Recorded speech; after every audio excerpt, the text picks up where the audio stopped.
नमस्कार साथियों, आप सभी का हार्दिक स्वागत, हार्दिक अभिनंदन। आज हमारा जो आज का विषय है, आज की चर्चा का जो विषय है वो है राजस्थान लोक सेवा आयोग द्वारा आयोजित प्राध्यापक भर्ती परीक्षा 2023 और ग्रेड सेकंड द्वितीय श्रेणी अध्यापक भर्ती परीक्षा 2023 जो कि आने की इस वर्ष पूरी संभावना है। उन परीक्षाओं के लिए हम एक रणनीति आपके सामने साझा करेंगे और उस रणनीति के तहत हमने इसको 3 पार्ट्स में बांटा है, जिसमें हम पहले 2-3 दिन पहले एक वीडियो डाला था जिसमें पूरा ग्रेड सेकंड साइंस से संबंधित चर्चा की थी और आपसे वादा किया था, आपको कहा था कि आने वाले 2-3 दिन बाद हम सब्जेक्ट वाइज इसका परिचर्चा करेंगे इस पर। तो आज का जो हमारा विषय है वो है राजस्थान लोक सेवा आयोग की प्रथम श्रेणी भर्ती परीक्षा और द्वितीय श्रेणी भर्ती परीक्षा में बायोलॉजी को कैसे तैयार करें, बायोलॉजी का जो सब्जेक्ट है उसको कैसे प्रिपेयर करें और उसके जो ऑब्जेक्टिव प्रश्न हैं वो कैसे निकालें, इसका जो बुक्स हैं कौन कौन सी बुक इस्तेमाल करें। तो ये सभी परीक्षाएं हैं, उन पर हम चर्चा आज करेंगे। तो उसमें आज सबसे पहले बायोलॉजी से हम स्टार्ट कर रहे हैं। तो आप सबसे पहले आपसे रिक्वेस्ट रहेगी कि आज का जो वीडियो है काफ़ी महत्वपूर्ण है। आने वाली जो शिक्षक भर्ती है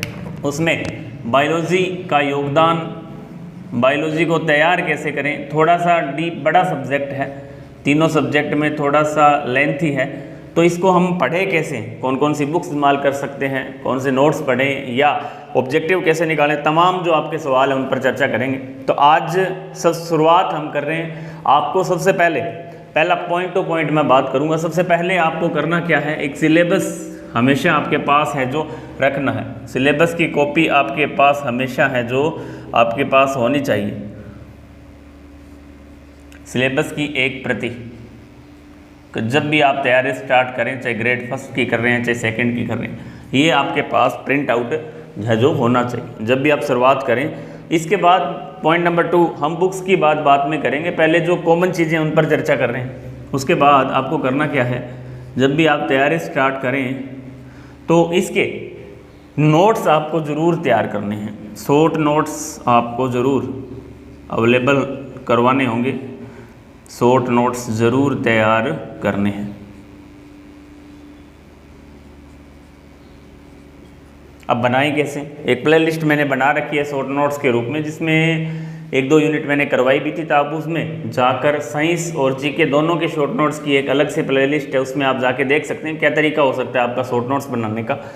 उसके बाद आप इन शॉर्ट नोट्स के बाद हम नंबर 3 पर यदि बात करें, सिलेबस से अब शुरुआत कर रहे हैं, सिलेबस की ओर बढ़ रहे हैं। तो आप सबसे पहले यहाँ सबसे जो बड़ा प्रश्न है विद्यार्थियों का वो यही रहता है कि सर हम शॉर्ट नोट्स बना रहे हैं, ठीक है, और हमने सिलेबस की प्रति भी ले रखी है, लेकिन हम बुक्स कौन सी इस्तेमाल करें, कौन सी बुक्स पढ़ें, इसमें बहुत ज़्यादा कन्फ्यूज़न है। और आधे विद्यार्थियों को तो ये भी नहीं पता है कि जो NCERT बुक है और राजस्थान बोर्ड की बुक है वो कौन कौन सी है और किस टाइम कौन सी चल रही है, बहुत से विद्यार्थी पूछते हैं।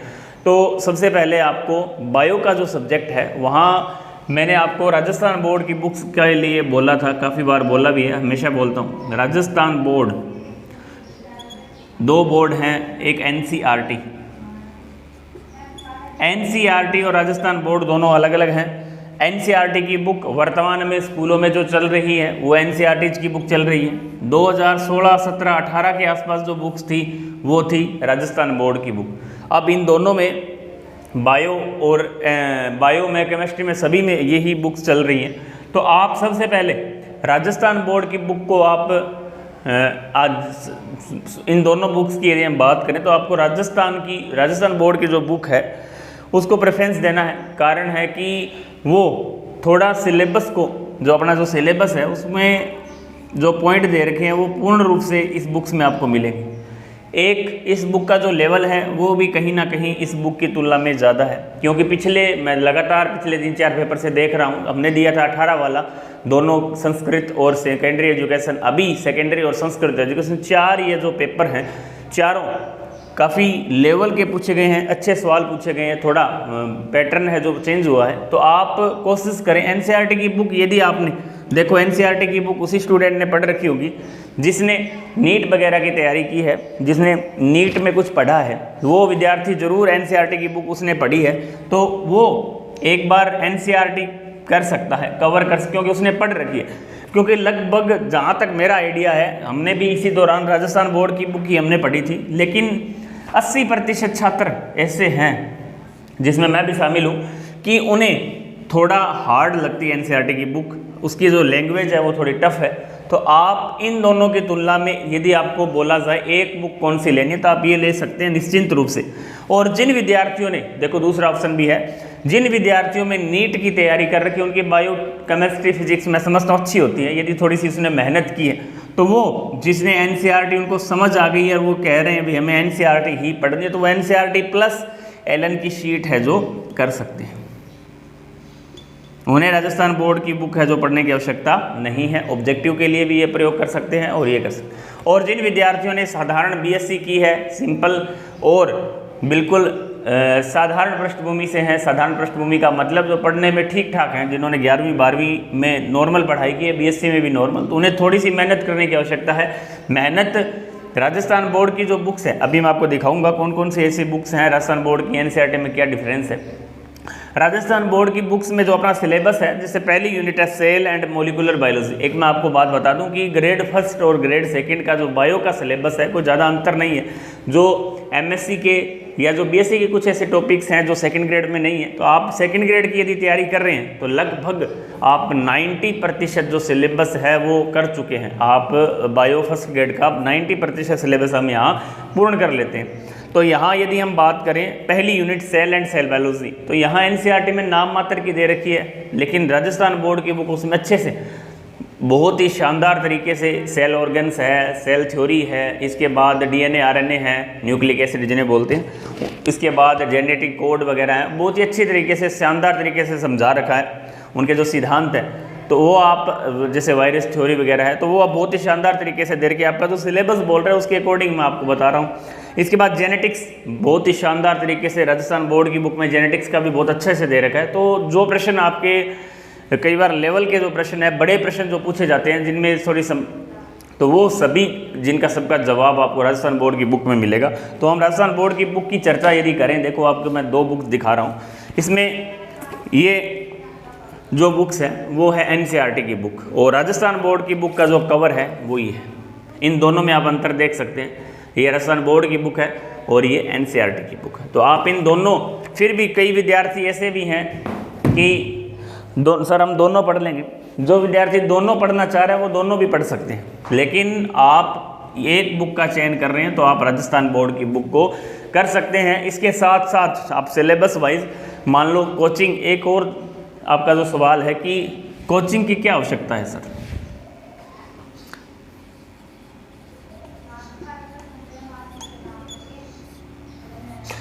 अब कोचिंग वो आप पर डिपेंड है। आपको लग रहा है कि हमें आवश्यकता है, देखो हमें तो आवश्यकता नहीं, आपको आवश्यकता होगी। आपको लग रहा है कि हाँ मैं नहीं कर पा रहा हूँ, तो आप एक बार ऑनलाइन प्लेटफॉर्म के माध्यम से ज़्यादा बेटर रहेगा आपके लिए, समय की खराबी कम होगी, जल्दी आपका सिलेबस हो जाएगा। यदि आपको रिकॉर्डेड वीडियो वगैरह मिले तो ऑनलाइन के माध्यम से आप कोई भी एक ऑनलाइन कोर्स सेकंड ग्रेड का आप ले सकते हैं, क्योंकि पूरे कोचिंग से कुछ नहीं होने का।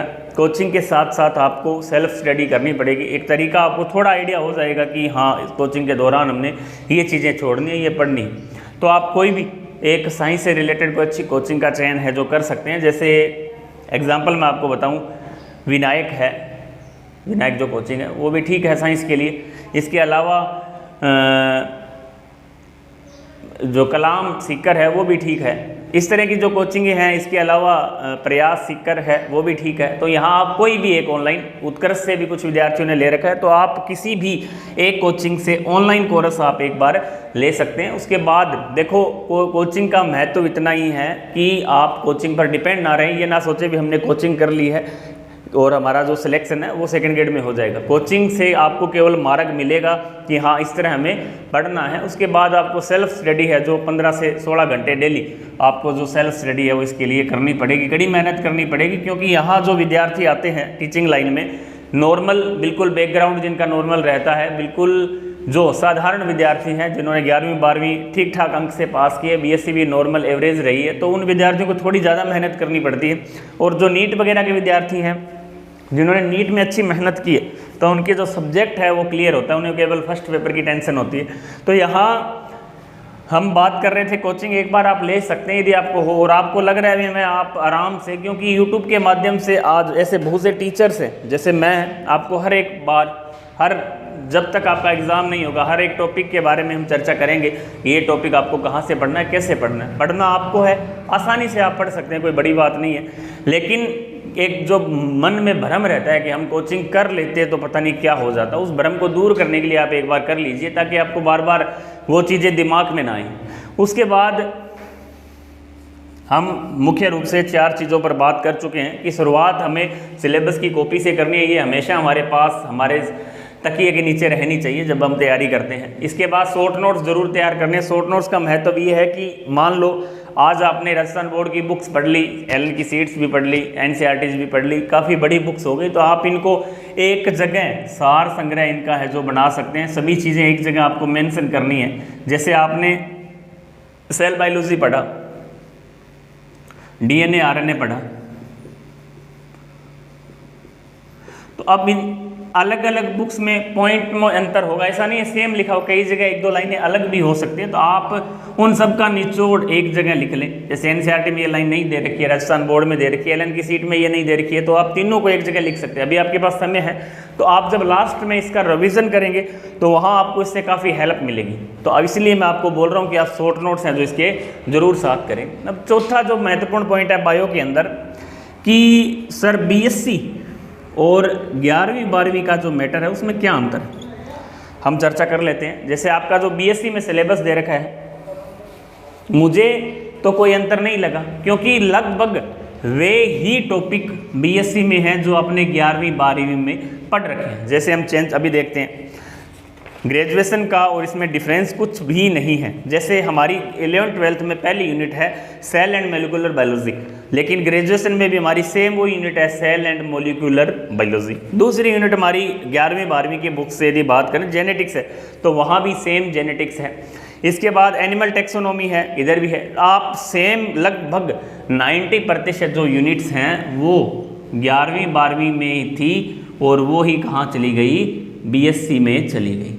तो आप जब भी 11वीं 12वीं की बुक्स बायो के लिए विशेष तौर से कह रहा हूँ कि आप लेवल से ही पढ़ना है। आपको एक बात मानकर चलनी है कि ये हमारा 11वीं 12वीं में नहीं है, ये हमारा बीएससी में ही है, या ये हमारा बीएससी में नहीं है, ये हमारा 11वीं 12वीं में ही है।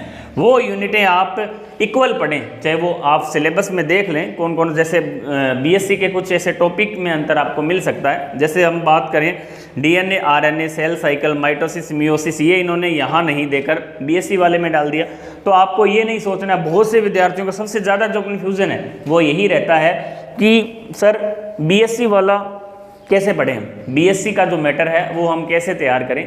तो आप ये मानकर चलें कि अलग नहीं है, मैटर सेम है। आपको ये नहीं सोचना है कि वो अलग है, अलग नहीं, आप केवल उसको 11वीं 12वीं का मानकर चलें, उसको लेवल से पढ़ें थोड़ा सा शुरू से ही।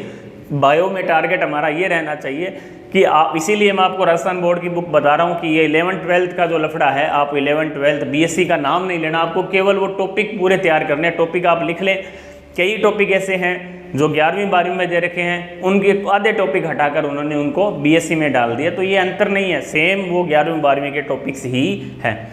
आपका ये जो तीसरा सवाल सबसे ज़्यादा पूछे जाने वाला सवाल है कि सर हम बीएससी वाला कहाँ से पढ़ें। अब बीएससी और 11वीं 12वीं का पढ़े कहाँ से, 11वीं 12वीं का तो सर आपने वहाँ से बता दिया। तो आप राजस्थान बोर्ड की जो बुक है वो लगभग सिलेबस को अच्छे से कवर कर रही है। फिर भी आपको लग रहा है तो हमने आपको ऑप्शन दिया है एलन की सीट प्लस राजस्थान बोर्ड, या एलन की सीट प्लस एनसीईआरटी। आप दोनों में से किसी का भी चयन कर सकते हैं, ये जोड़ा आपके लिए महत्वपूर्ण है। एलन की सीट राजस्थान बोर्ड, एलन की सीट प्लस एनसीईआरटी, या आप एलन की सीट प्लस एनसीईआरटी भी पढ़ सकते हैं। आप एनसीईआरटी प्लस राजस्थान बोर्ड की बुक दोनों नहीं, इनमें से एक आप, क्योंकि लगभग वो है, फिर भी आपको लगे आपको समय हो तो आप एनसीईआरटी की बुक को, क्योंकि कई बार लाइनें यहाँ से सीधी सीधी उठाई जाती हैं, तो आप उन एक एनसीईआरटी न पढ़ने का बड़ा कारण ये भी है कि हमें समझ में नहीं आती है। राजस्थान बोर्ड की बुक लाइन टू लाइन है, एक शब्द से दूसरा शब्द जुड़ा हुआ है, लेकिन यहाँ ऐसा नहीं है, एक लाइन उठा के कहीं से रख दी, दूसरी लाइन कहीं से उठा के रख दी, तो यहाँ थोड़ी सी समस्या रहती है। तो आप उसको आसानी से जो कवर कर सकते हैं। और इसके अलावा अब बायो के जो प्रश्न हैं उनकी जो संख्या है, हम बात करें 43 से लेकर 45 है। पहले वीडियो में हम चर्चा कर चुके हैं। 43 से लेकर 45 क्वेश्चन यहाँ से पूछे जाते हैं, पुटअप होते हैं। तो आप इन प्रश्नों के माध्यम से, जैसे 130 क्वेश्चन यहाँ पूछे जाते हैं और 43 से 45 प्रश्न यहाँ बायो के हैं, 43 से 45 प्रश्न यहाँ केमिस्ट्री के हैं, 20 के लमसम प्रश्न क्या है, 20 पूरे ही माने आप, यहाँ है टीचिंग मेथड के, ये है बायो की, ये है केमिस्ट्री की। तो एक बड़ा रोल अदा कर रही है बायो। 43 से 45% आप यदि मानकर चल रहे हैं तो आप ना करते हुए भी इसके प्रश्नों में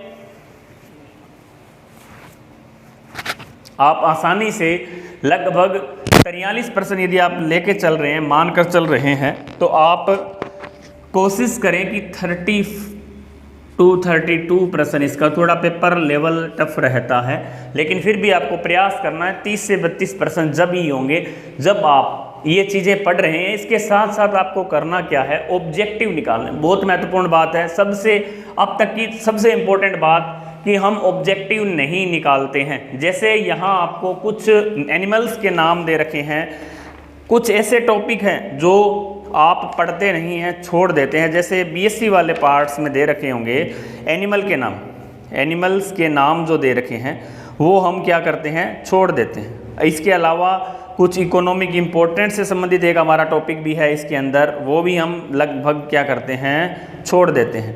लेकिन इन चीज़ों को आपको छोड़ना नहीं है। एनिमल के नाम आपको पता होगा कौन कौन से एनिमल के नाम दे रखे हैं, जैसे अमीबा है, फेसियोला है, जैसे कॉकरोच है, जैसे मेंढक है। इस तरह के नाम जो दे रखे हैं, इनको आप, क्योंकि ये थोड़ा अलग है टॉपिक, इन जो छोटे टॉपिक है, इसके अलावा इन एनेलिडा है, आर्थ्रोपोडा है, इनके इकोनॉमिक इंपॉर्टेंट भी दे रखे हैं। ये जब आप राजस्थान बोर्ड की बुक पढ़ेंगे, प्रोटोजोआ है, इनके इकोनॉमिक इंपॉर्टेंट साथ में दे रखे। इकोनॉमिक इंपॉर्टेंट का मतलब है दैनिक जीवन में इनके द्वारा, हमारे जीवन में इनके जो उपयोग है, या दैनिक जीवन में ये कौन कौन से जो रोग फैलाते हैं, इस तरह के प्रश्न यहाँ से एक प्रश्न पूछा जाता है। तो यहाँ भी आपको ध्यान में रखना, थोड़ा सा आप पढ़ते समय इन चीज़ों को देखें। सिलेबस का मतलब ये है कि थोड़ी जो हटके चीज़ दी हुई है। इसके अलावा पीछे बायो के अंदर जैसे इवोल्यूशन का टॉपिक है, इवोल्यूशन है, इसके अलावा इकोलॉजी है। ये ऐसे टॉपिक है जो हम छोड़ देते हैं, लेकिन यहाँ से लगभग एक एक प्रश्न आता है। बहुत इजी यूनिट है, केवल रटने वाली यूनिट है, आपको कोई ज़्यादा इसमें मेहनत भी नहीं करनी है, बहुत सिंपल यूनिट्स हैं।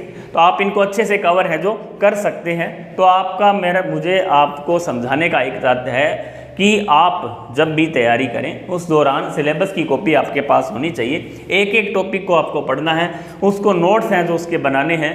नोट्स दोनों बुक्स से, एलन की सीट और राजस्थान बोर्ड की दोनों का जो मिश्रण है वो आपको तैयार करना है। तीसरी सबसे महत्वपूर्ण बात है कि आपको ऑब्जेक्टिव तो निकालने हैं। वो निकालने कहाँ से हैं, वो एलन की सीट से निकाल सकते हैं। आने वाले समय में हम बुक्स का भी प्रयास कर रहे हैं, सितंबर अक्टूबर तक कोशिश है कि आ जाएगी, तो वो टॉपिक वाइज होगी। इसके अलावा आप उसके दौरान एक और महत्वपूर्ण बात है कि पीछे के जो पेपर हुए हैं, जैसे सेकंड ग्रेड 2016, 18, ये लगभग 18 में 2, 20 में 2, एक ये 5 तो ये हो गए। इसके अलावा फर्स्ट ग्रेड बायो का 16 का, 18 का, 20 का। इसके अलावा ACF का 1 और 2, दोनों तीनों जितने भी हुए हैं बॉटनी जूलॉजी के। इसके अलावा कॉलेज लेक्चरर का बॉटनी जूलॉजी के, जो अपने सिलेबस में, सिलेबस अकॉर्डिंग टू सिलेबस, इन प्रश्नों को आपको, ये जो प्रश्न पत्र है ये आपको निकालने हैं। इन प्रश्न पत्र में जितने भी 100-150 जो प्रश्न हैं वो आप अच्छे से हल कर लें, और जहाँ भी आपने नोट्स तैयार किए हैं, अपने जो टॉपिक आपने पढ़े हैं, वहाँ आप इनको ऐड कर सकते हैं। इस टॉपिक से, सेल बायोलॉजी से ये प्रश्न पूछा गया, सेल साइकिल से ये प्रश्न पूछा गया, एम्ब्रियोलॉजी से ये प्रश्न पूछा गया। कुछ महत्वपूर्ण यूनिटें भी हैं जो वास्तव में हमेशा हमें प्रश्न देकर जाती हैं, उन यूनिटों की भी बात करें, वैसे पूरी पढ़नी है। जैसे अपने आप में प्लांट फिजियोलॉजी है, बहुत ही आसान यूनिट है, बहुत ही आसान है, जिसमें हम श्वसन है, प्रकाश संश्लेषण है, एंजाइम है, प्लांट हार्मोन है, पादप गतियाँ, पादप गतियाँ अपने सिलेबस में नहीं है, प्लांट हार्मोन्स हैं। तो ये चीज़ें हम पढ़ते हैं, काफ़ी महत्वपूर्ण है, काफ़ी ईजी है, तो आप इनको पढ़ते समय थोड़ा इनका रिविज़न करें। इसके अलावा बड़ी यूनिटों में एम्ब्रियोलॉजी है, एनिमल एम्ब्रियोलॉजी बहुत इंपॉर्टेंट है, एनिमल फिजियोलॉजी से कम प्रश्न पूछे जाते हैं। इसके अलावा एनिमल में सबसे ज़्यादा टैक्सोनॉमी बहुत इंपॉर्टेंट है, जिसे हम छोड़ देते हैं, जिसमें कोऑर्डेट है, नॉन कोऑर्डेट है, कोऑर्डेट है, नॉन कोऑर्डेट, इनमें भी अच्छे प्रश्न, इनके केवल एग्जाम्पल बेस्ड प्रश्न कम पूछे जाते हैं। इनमें लक्षण, इनके जो इकोनॉमिक इंपॉर्टेंट है या इनके जो करेक्टर हैं वो ज़्यादा पूछे जाते हैं। इसके अलावा प्लांट में यदि हम इसकी बात करें, प्लांट्स के अंदर वर्गीकरण की बात करें, तो यहाँ महत्वपूर्ण वर्गीकरण जो है विटेकर पंच जगत प्रणाली है, वो ही ज़्यादातर पूछी जाती है। आपको अन्य वर्गीकरण याद नहीं करने हैं, जैसे फ्रेंटल का है या जो भी बेथम एंड हुकर का है, वो जो वर्गीकरण है वो आपको ध्यान में नहीं, कैरोलस लीनियस और विटेकर को आपको ध्यान में रखना है। बायोटेक और बड़ी यूनिटों में एक बायोटेक है। बायोटेक जब भी आप पढ़ें, बायोटेक को आप एनसीईआरटी बेस जरूर पढ़ें, क्योंकि बायोटेक से सीधे सीधे एनसीईआरटी से ज़्यादा प्रश्न पूछे जाते हैं। जो एनसीईआरटी में लाइन टू लाइन दे रखी है, वहाँ से प्रश्नों की संख्या ज़्यादा रहती है। तो आप बायोटेक पढ़ते समय प्रश्न जो एनसीईआरटी है वो ध्यान में रखें, क्योंकि एनसीईआरटी के जो प्रश्न बायोटेक से ज़्यादा पूछे जाते हैं। बायोटेक जब आप पढ़ें तो एनसीईआरटी की बुक जरूर पढ़ें बायोटेक के लिए। इसके अलावा आपने देखा होगा कि एम्ब्रियोलॉजी पे हम चर्चा कर चुके हैं। बायोटेक हम आपको पहले, ये जो बड़ी यूनिटें हैं 3 मुख्य रूप से। इसके अलावा पढ़ना आपको पूरे सेल बायोलॉजी भी अपने आप में बड़ी है, जिसमें प्रोटीन है, कार्बोहाइड्रेट है। यहाँ से लगभग जो मॉलिक्यूल जिन्हें बोलते हैं बायो मॉलिक्यूल्स, ये अपने आप में बड़ी यूनिट्स हैं, कारण ये बायो में भी है और केमिस्ट्री में भी है। यहाँ से 2 से 3 प्रश्न, जैसे प्रोटीन की संरचना है, कार्बोहाइड्रेट के प्रकार हैं, लिपिड है, यहाँ से प्रश्न पूछ ही लिए जाते हैं। सेल साइकिल से हमेशा एक प्रश्न पूछा जाता है। तो जब भी आप पढ़ें, जैसे जेनेटिक्स हैं, जेनेटिक्स में बीएससी की जो जेनेटिक्स है वो अधिक महत्वपूर्ण है। कारण है इसका, बीएससी की जेनेटिक्स क्यों महत्वपूर्ण है, इसमें आपको पता होगा क्रॉसिंग ओवर है, लिंकेज है, यहाँ से ज़्यादा प्रश्न पूछे जाते हैं, तो आप इसको अच्छे से करें। म्यूटेशन से भी एक प्रश्न पूछ लिया जाता है, तो आप इन चीज़ों को अच्छे से पढ़ें। इसके अलावा रिप्रोडक्टिव जो एनिमल्स हैं, जिसमें life cycle of external, internal, future है, पैरामीशियम है, फेसियोला है, अर्थवर्म है, कॉकरोच है, फ्रॉग है, यहाँ से भी 1 से 2 प्रश्न, क्योंकि बायोलॉजी में जूलॉजी का योगदान बहुत कम है। सेकेंड ग्रेड में हो चाहे फर्स्ट ग्रेड में हो, सिलेबस छोटा है, तो यहाँ 45%, हालांकि बॉटनी के प्रश्न ज़्यादा पूछे जाते हैं, सिलेबस जूलॉजी का छोटा है, तो आपको ज़्यादातर प्रश्न एम्ब्रियोलॉजी,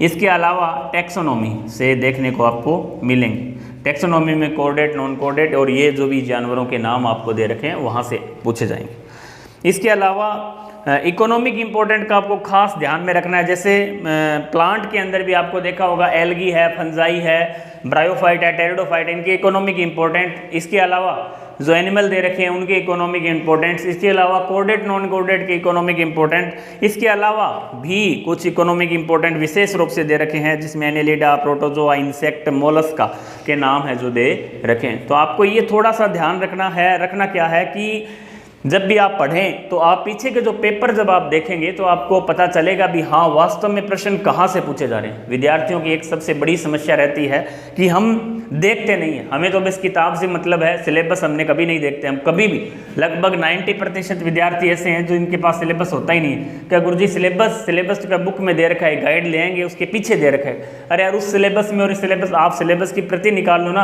आप जो भी टॉपिक कर रहे हो उस पर टिक करते जाओ, हाँ ये मेरा टॉपिक हो गया। आपको थोड़ा कॉमन खुद पर आत्मविश्वास भी रहेगा, भाई हाँ कॉन्फिडेंस आएगा, भाई हाँ मेरे इतने सिलेबस हो चुका है। और उन टॉपिकों को आप पहले करें जिनमें आपकी रुचि है, वो भी आपके कॉन्फिडेंस बढ़ाने में कामयाब होंगे। कैसे? जैसे आपने 4 यूनिट आपको आ रही है, बहुत अच्छी है, उनको आप पहले 4 यूनिट को पढ़ो। उनको पढ़ने से आपको ऐसा लगेगा भी हाँ मेरी 4 यूनिट तो हो गई, 2 ही रही। तो इस तरह आप अपने जो सिलेबस, जो बड़ा सिलेबस है, इसको है जो कवर कर सकते हैं। तो आप हमने आज मुख्य रूप से सिलेबस पर बात की। सिलेबस की प्रति आपके पास होनी चाहिए। शॉर्ट नोट्स आपको जरूर तैयार करने हैं। राजस्थान बोर्ड की बुक पर आपको ध्यान देना है। कोचिंग आप एक बार ऑनलाइन ले सकते हैं यदि आपने पहले नहीं की है। केवल ये एक माध्यम है, इसके द्वारा आप अपने आप को प्रिपेयर कर सकते हैं। जो आपकी इच्छा है, जो आपको सस्ता लगे, उस कोचिंग का चयन करें। बीएससी और 11वीं 12वीं में ज़्यादा डिफरेंस हमें नहीं समझना है। केवल आपको ये सोचना है कि हम 11वीं 12वीं ही पढ़ रहे हैं। तो बायो में लगभग इतना आप, इसके अलावा जो पीछे के पेपर हैं, ACF है, कॉलेज लेक्चरर का है, फर्स्ट ग्रेड 16, 18, 20 है, सेकंड ग्रेड 16, 18, 20 है। तो इन चीज़ों को आप पढ़ें, देखें भी वास्तव में RPSC प्रश्नों का चयन कहाँ से कर रही है और प्रश्न कहाँ से पूछे जा रहे हैं। तो आप यदि इतना ध्यान में रखते हैं तो आप मानकर चलें आपका चयन निश्चित है। तो थोड़ा सा आपको फोकस करना है पीछे के एग्ज़ाम पर, पीछे के पेपर पर। आड़ू तरीके से नहीं पढ़ना है। जब भी आप कई बार ऐसा सोचते हैं कि सर पढ़ते तो बहुत हैं, कई बार गार्जियंस के भी फ़ोन आते हैं कि सर बेटा मेरा, बेटी मेरी पढ़ते तो बहुत हैं, लेकिन इनका चयन नहीं हो रहा, सिलेक्शन नहीं हो रहा। आपकी दिशा है।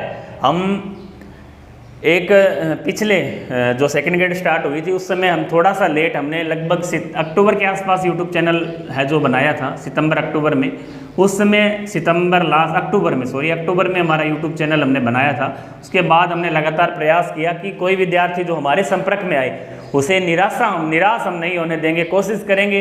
हमने उनके द्वारा फ़ोन के माध्यम से भी उनसे बात की जब भी समय मिलता है। अब देखो हर स्टूडेंट से फ़ोन पर बात करना संभव नहीं हो पाता, आप भी समझते हैं, लेकिन फिर भी हम कभी भी कोशिश करते हैं कि आपका कॉल जब भी आता है, हमें समय मिलता है तो हम वापस भी करते हैं, आपको बताते हैं कि। और ये वीडियो बनाने का उद्देश्य भी हमारा ये है कि साइंस के अंदर राजस्थान में एक नाम होना चाहिए कि वास्तव में हमने मेहनत की है और वास्तव में इतने सिलेक्शन हुए। उसका कारण क्योंकि साइंस क्षेत्र में आर्ट्स के आपको यूट्यूब चैनल काफ़ी मिलेंगे। साइंस में बहुत कम ऐसे टीचर्स हैं कि जो बच्चों का मार्गदर्शन कर रहे हैं। तो हमारा एक ही उद्देश्य है, आपका जो सिलेक्शन है वो होना चाहिए। हमें पैसे की आवश्यकता नहीं है, ना हमें पैसा चाहिए। हम निःशुल्क मार्गदर्शन इसलिए कर रहे हैं कि ताकि आप आने वाले समय में आप हमें याद करें भी, हाँ रणवीर सर, और हमें भी ये संतुष्टि हो कि सर हमने आपसे मार्गदर्शन सुना, आपका यूट्यूब देखा और हमारा सिलेक्शन हुआ, बस हमें इतना ही चाहिए। इसके अलावा आपसे कुछ भी नहीं चाहिए। तो आप कोशिश हम करते हैं हर टॉपिक पर जो भी समस्याएं आपकी रहती है उसको वीडियो के माध्यम से करने का। और आज शाम को कोशिश है कि हमारा जो लाइव रहेगा, आज शाम 9 बजे के आसपास हम कोशिश करेंगे आपसे लाइव जुड़ेंगे। आपके जितने भी सवाल हैं सभी परीक्षाओं से संबंधित, जो आगे क्या करना है, आप कमेंट के माध्यम से हमें बता सकते हैं। लाइव शाम को 9 बजे के आसपास यूट्यूब, इसके अलावा टेलीग्राम पर जो समय है वो डाल दिया जाएगा। और आपके जो भी सवाल हैं आप उस पर जुड़ सकते हैं, पूछ सकते हैं। और इसके अलावा आपका बहुत बहुत धन्यवाद भी कि एक छोटे से शिक्षक को आपने इतना प्यार दिया। इतने छोटे समय में हमने, जैसे अक्टूबर में हमने चैनल बनाया था जब परीक्षाएं लगभग नज़दीक थी, थोड़ा लेट थे, पहले पता भी नहीं था और लेट जुड़े हम आपसे, लेकिन जितना हमने किया उतना 100% दिया हमने, हमारी तरफ से 100%, लगभग 100 वीडियो के आसपास हमने यूट्यूब पर डाले हैं। आपका इतना प्यार मिला, इतना स्नेह मिला, उसके लिए बहुत बहुत धन्यवाद। आगे भी हम आशा करते हैं कि आप इसी तरह जुड़े रहेंगे और हम भी आपसे वादा करते हैं आने वाली सेकंड ग्रेड और फर्स्ट ग्रेड के अंदर जी जान से मेहनत करेंगे। आप जब तक आप सफल नहीं होते हैं, जब तक हमने हमारी तैयारी छोड़ दी है। हम ये चाहते हैं कि जैसे ग्रेड फर्स्ट का पिछली बार 2 गुना में हुआ, उससे पहले ग्रेड सेकंड में 2 बार हुआ, लैब असिस्टेंट में हुआ, अच्छे से हम तैयारी करते तो हो सकता था, लेकिन एक ठान ली भी हमने साइंस के अंदर इतने सिलेक्शन देने हैं, इतने सिलेक्शन देने हैं, इतने सिलेक्शन देने हैं कि एक राजस्थान में पता चल जाना चाहिए भी हाँ इतने सिलेक्शन कहाँ से हुए हैं, ऐसा मार्गदर्शन क्या दिया है सर ने। तो हमने भी एक ठान ली है कि हम तैयारी नहीं करेंगे, तैयार करेंगे। हम यहाँ से सेकंड ग्रेड और फर्स्ट ग्रेड बायोलॉजी के अंदर रिकॉर्ड तोड़ सिलेक्शन का प्रयास करेंगे। तो इन्हीं शुभकामनाओं के साथ हम अपनी वाणी को विराम देते हैं। नेक्स्ट वीडियो में हम केमिस्ट्री पर चर्चा करेंगे, इसी तरह फिजिक्स पर, टीचिंग मेथड पर चर्चा करेंगे। आज शाम को लाइव आप जरूर जुड़े, शाम को 9 बजे आपके जितने भी सवाल हैं उनको हम लेने का प्रयास करेंगे। इसके अलावा जो समय है यदि परिवर्तन हुआ तो हम ग्रुप में डाल देंगे। जब तक के लिए जय हिंद, जय भारत, जय राजस्थान।